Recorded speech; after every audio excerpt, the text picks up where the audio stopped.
What's up YouTube? BK with BK Gaming 9000 here. Today it is reset day. I apologize for the mic quality. I am in Mississippi. I'm trying to get this out. I just got internet here in my new house. Gonna be moving to Florida in about a week or so to get the rest of my stuff to bring it here. And so just a lot of things have been going on. I'd just like to thank you guys for being so patient and bearing with me through this time of moving, and hopefully big things coming soon. I know Destiny 2's about to be announced in 3 days with the first official gameplay, which I'm super excited to cover. I'm not going to be there, but maybe one day I can be. So let's start off with the reset this week. We have the weekly feature raid, which is going to be the Wrath of the Machine, everybody. So both challenges are active. We have Vossic Challenge and Axis Challenge. So I believe I have both these challenges on my channel. The Vossic Challenge is basically everybody throws 6 balls, and then when you're doing damage to him, when the 2 cluster balls drop from the ceiling, one person or 2 people have to take one of the balls each and then go to a different room and close the room with the ball. For the Axis Challenge, you have to supercharge before you slam on his back. So when you do the challenge itself, different squares will light up and you have to supercharge when you are empowered, while the other empowered person slams on Axis's back. It just takes a lot of communication for these two, and if you can get that down, you got the challenge. It's really simple. Next we have Challenge of the Elders. We have Catapult, Melee Kill Bonus, and Small Arms, so this is a great farming week for that. We have Weekly Nightfall Strike, which is, what do we got?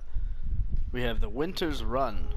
Wow, that brings back old memories. So Epic, we have Specialist. So again, the Specialist is favored. You know, I've been waiting for them to bring Small Arms back, but it just seems like they just want to keep Specialist here, which is crazy. We have Chaff, we have Ironclad, and then we have Exposure, which Guardians shields are increased but do not replenish, which is going to be kind of tough here. Definitely Specialist is going to be useful then. Never mind, I take that back, because you want to definitely take your snipers and stuff like that in there.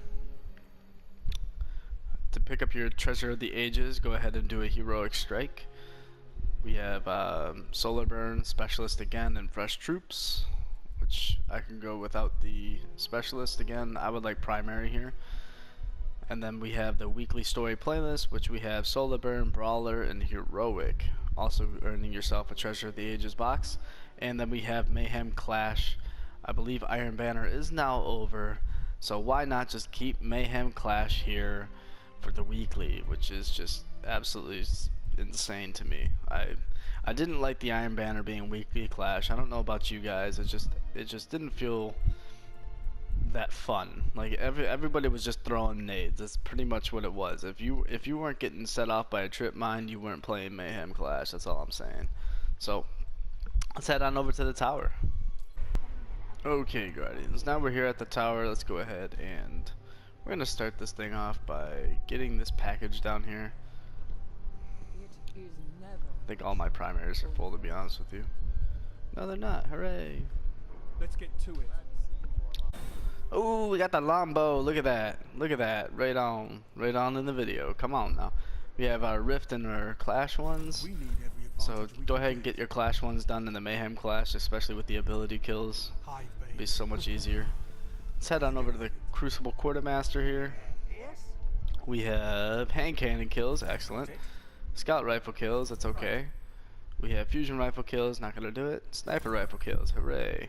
So we got the 3-4 that I like to work on. Okay, so looking at the palindrome this week, everybody wants to know about this little hand cannon, see if it's a god roll or not. It's not really a god roll this week. I do like hidden hand on my palindromes. I think that's a personal preference. We do have reinforced barrels, so if you can take away the stability, that extra range really does help this gun. We have lightweight. We have triple tap, which you really don't need, but you should be landing precision kills anyway, but you really don't need it. Or precision hits.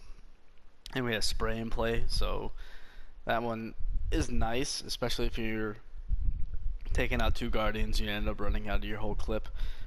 Reloading speed is faster, but it's not needed, and then we don't have true sight, so definitely pass on this week.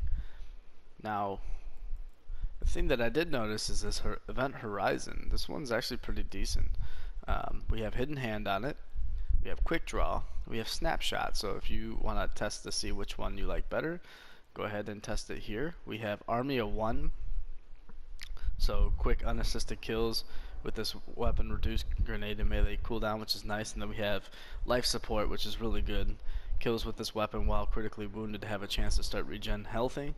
And so that's good, especially like in Crucible. If you're getting shot and then you end up picking them off, then you know your health will start regenning. We have sight SLS 20, and then we have short gaze, which is the big thing here. And then we have Taxis SLS 15, which is pretty decent.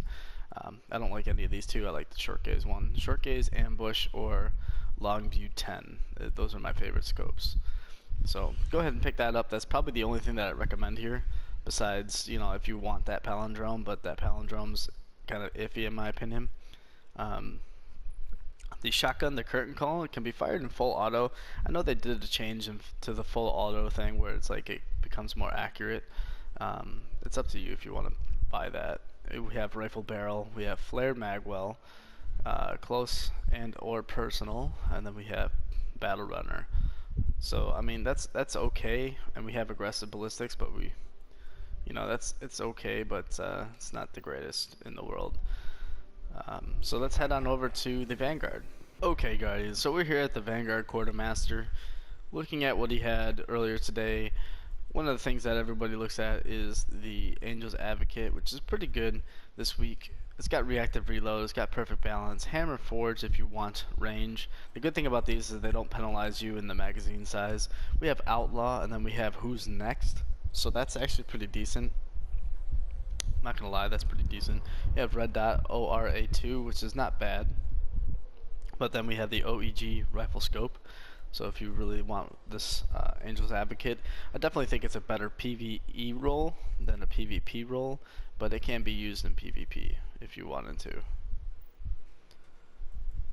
And then next we have the 7th Sense here. It's kind of a low impact sniper rifle, so I kind of stay away from these, but it does have hidden hand, quick draw. It have grenadier, which a lot of people like to use, as well as mulligan, but it does have short gaze as well. So if you're into the 7th Sense, this is definitely your week for that. We also have a How Dare You, which is another PvE type of role. We have hidden hand, we have small bore, we have explosive rounds, and then we have mulligan and last resort. Mulligan's definitely perfect for PvE, especially if you can't hit your shots right. We do have true sight IS on this one, so that's definitely a plus as well. And that's it for the Vanguard. Okay Guardians, so we're here at the Dead Orbit. Some of the weapons that I would definitely look at. He's got a pretty decent one this week. We got the Extremophile 11, we have hidden hand on it. Sometimes a lot of people argue that you don't need hidden hand on an auto rifle. Sometimes I do think it helps, especially if you're like strafing, trying to get somebody. We have perfect balance, we have spray and play. I would definitely take perfect balance over this to get more stability out of it. And then we have high caliber rounds, which is really nice. So I definitely like being able to stagger my opponents before I kill them. Then we have the MD reflex, we have quick draw IS, and then we have the OEG rifle scope. So that's definitely something to look at there. For the Keystone, we have crowd control, we have small bore, unflinching, explosive rounds, and snapshot, as well as the OEG and the MD reflex. I definitely think this is a dominating PvE gun, especially with crowd control, when kills with this weapon grant bonus damage for a short time. So when you have crowd control, it's definitely nice to take out some ads and then go for the boss and stuff like that. That's definitely a smart thing to do. Moving on, we have the Worlds to Come 01, which has rangefinder, small bore, spray and play, enhanced battery, which is really nice for the magazine size, and then we have snapshot, which can be nice. I don't really use fusion rifles, but that's an okay role in my opinion. We have Last Ditch 001 with full auto, perfect balance, knee pads, And then we have hand loaded, which is kind of like the icing on the cake here. Hand loaded is effective at an extended range. So when you have perfect balance, hand loaded, and then full auto, if you get a couple shots down, you know, this thing's gonna end up becoming a laser, which is really, really nice. Moving on to that, we don't really have anything else that's worthwhile talking about. The Unto Dust does have the grenades and horseshoes and heavy payload and hard launch, but you know, it's up to you if you guys want that. I'll see you guys at Future War Cult. Okay, Guardians, so we're here at the Future War Cult. Your work precedes you, Titan. The weapons that are definitely worth mentioning here are the Whale. We have Luck in the Chamber, which a lot of people look for on their hand cannons, and with this being a magazine size of 7, that's pretty decent. It also has small bore, which increases the range of stability, and it takes down the magazine size. For this particular role with Luck in the Chamber, you kind of want a smaller magazine, that way you can get more of that luck out instead of, you know, waiting for that, you know, extra damage to come out and have it be on like the last bullet of your clip of 7, so that will reduce it. We also have explosive rounds and lightweight. Lightweight can be pretty good, especially if you're trying to move quick, but explosive rounds, a lot of people would probably differ with me, but I believe it does, you know, add a distraction level to PvP people as well. So I don't really see this being a horrible role. I think it's an okay role, but definitely not the best. Definitely not the best. Moving on from there, we do have the Waltz, which is actually not bad. It has Rodeo here, it has Hammer Forged, Feeding Frenzy. I probably wouldn't use Feeding Frenzy, I'd probably use Hammer Forged, and then we have high caliber rounds. With the pulse rifles, I find that it's a lot better to have high caliber rounds on them. That way you can stagger your enemies, and with the recent nerf, it does help finish them off really quick. This one also does have a high rate of fire, so definitely think about picking that one up. And then I believe the Wormwood this week is okay. It has Hidden Hand, Fitted Stock, Relentless Tracker, which we can forget about that. And then we have lightweight and high caliber rounds, that like that staggering effect that I mentioned. Imagining a Wormwood that you can shoot really fast and then being able to stagger your enemies. That's really, really good and effective. So I will see you guys over at New Monarchy. Okay, Guardian, so now we're here at the New Monarchy. To be honest with you, he surprised me this week. He's got a couple good weapons here, at least in my opinion. With the Assembly 2, we have a Hidden Hand on the auto rifle, we have perfect balance and high caliber rounds. These two alone are like really good, but added the Hidden Hand will definitely help you out in the long run. It does have a reflex sight, which is probably my favorite sight on an auto rifle, so definitely think about picking that one up if you guys want. Moving on, we have the Free Will 3. We have Hidden Hand on the Free Will. We have Perfect Balance, Triple Tap. I would definitely use the Perfect Balance. We have Explosive Rounds and Snapshot. This can be utilized really well in PvE or PvP. And then we have True Sight IS as well on that one. So that's pretty awesome there as well. For the Impeacher 5, we have Rangefinder, which a lot of people like on their sidearms. We have Hand Loaded, which increases the range itself. And then we have High Caliber Rounds, so staggering is gonna happen no matter what. So then we have Sure Shot IS, which is really nice. A lot of people love that. So definitely stuff to look at. For the deposition, here we have Hidden Hand, we have Hammer Forged, which is really nice for the range, and then we have Explosive Rounds, but we also have Snapshot. The only downside here is we don't have any good scopes. The ambush is nice, but like I don't really care to use that, to be honest with you guys. So that'll do it for this week, and the vendors and their resets and the whole 9 yards. Let me know what you guys think down in the comments below, whether you like stuff like this, whether you want to see more stuff like this. Of course, in the future, hopefully my mic will be a little bit better. I know when I go back to Florida to finish packing for the next reset, I'll probably be in Michigan for the next reset, as I'm going to go home, see some family and stuff like that.